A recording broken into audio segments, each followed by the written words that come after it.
When I was a kid in the suburbs of Chicago, adventure meant Quetico Provincial Park, up on the border of Minnesota and Canada. The name implies the place was small, but Quetico is a 1,000,000-acre nature preserve, so big you could go days and days without seeing another soul. We would go on camping trips up there, weeks of canoeing and portaging, seeing bears and moose and deer, sleeping under star-soaked skies. The park was isolated and so pristine, you could actually drink the water straight from the lakes. But I won't be going back to Quetico anytime soon. Not after what happened to a girl named Frances Brandywine.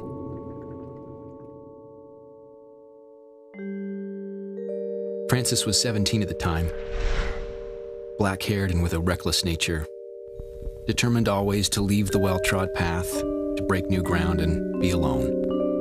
A few years ago, Frances was up in Quetico with her family. They were in a remote part of the park, camped on the shore of one of the deeper lakes, a lonely body of water carved millions of years ago by a passing glacier. The deep part of this particular lake was rumored to be about 300 feet. One night after her family went to bed, Frances took the rowboat out, planning to find a quiet spot in the middle of the lake,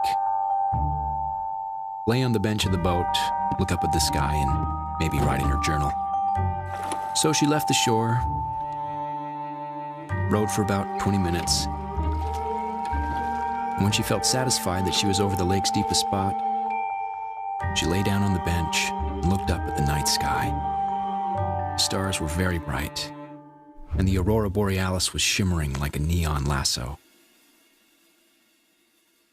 She was feeling very peaceful. Then she heard something strange. It was like a knock. She sat up, guessing that the boat had drifted to shore and run aground, but she looked around the boat and she was still a half a mile from shore. She leaned over the side to see if she'd hit anything, but she saw nothing. No log, no rocks. She lay back down. She told herself it could be any number of things, a fish, a turtle, a stick that had drifted under the boat. She relaxed again and soon fell into a contented reverie. She had just closed her eyes when she heard another knock. This time it was louder, a crisp, like the sound of someone knocking hard on a wooden door. Except this knocking was coming from the bottom of the boat. Now she was scared. She leaned over the side again. It had to be an animal.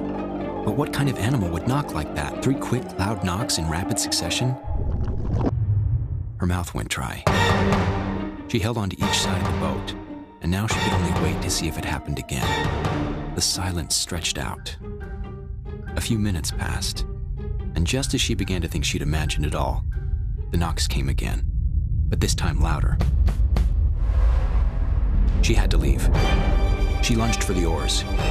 She got them in place and began rowing. The water was very calm, so she should have made quick progress. But after rowing feverishly, she looked around, and she realized that she wasn't moving at all. Something was keeping her exactly where she was. Again, she tried rowing. She rowed and rowed on the verge of tears, but she went nowhere. She stopped. She was exhausted. Her heavy breathing filled the air. She cried. She sobbed. But soon she calmed herself again, and the boat was silent again for 10 minutes. Then 20. Again, she tricked herself into thinking she'd imagined it all. But just like before, just when she was beginning to get a grip on herself, the knocking came again, this time as loud as a bass drum. The floorboards of the boat shook with each knock. Now she was so shaken, she started making questionable decisions. The first was to lower one of the oars into the black water, trying to feel if there was some landmass, even some creature she could touch. As soon as the oar broke the water surface, though, she felt a strong, silent tug at the other end, and the oar was pulled under. She screamed, she jumped back, and now she had no options.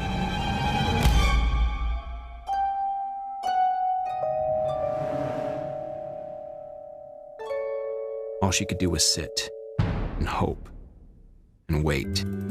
Wait for the morning to come. Wait for whatever was going to happen.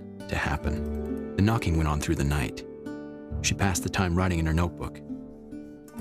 And it's only because of this notebook that we know what happened that night. Frances can't tell us. She was never seen again. The boat was found on shore the next day, empty but for the journal.